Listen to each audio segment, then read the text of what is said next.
I don't know if you can hear the rain out there.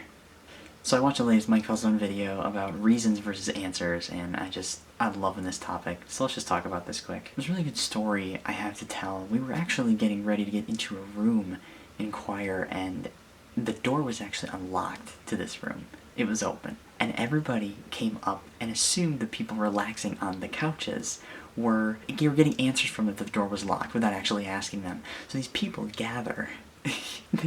they gather all the way around this door, right? Like a dozen people, and the door's open, and I'm sitting there going, the door's open, I know it. Even the teacher comes up and actually assumes the door is shut. So he calls one of the building police officers to open the door, right? So he's walking over, and he gets the key, he unlocks it, and he locks the door, and opens it, and it's locked. And then he unlocks it, and opens the door. The lesson from the open door story is you really only need one reason to take action, to check something, versus all of the answers that already surround you.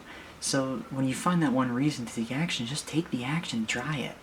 You might as well. What stood to me in MattPalka's video was the idea of discovering self-evident truths before you have to experience every single excuse or answer that you think would solve the root of the problem. It's fun to see the life-evident truths and the shit before it happens, so that you're not knee or waist deep in the shit before you make a decision to get out of it. I mean, experience, right, is the best teacher, but if we can learn from other people's mistakes, we can actually prevent that and being in that position in the first place. You don't do things for answers. That's like the expectation.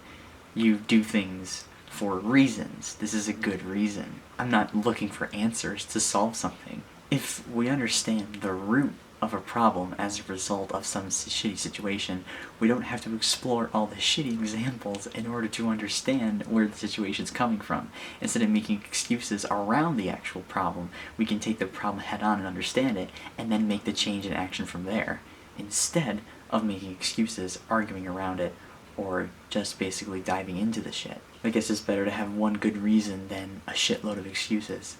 Keep being your awesome self. Don't forget to be awesome. And remember to look for the self-evident truths and learn before you have to experience the shit over and over again in order to learn the reason why that has manifested. MattPalka.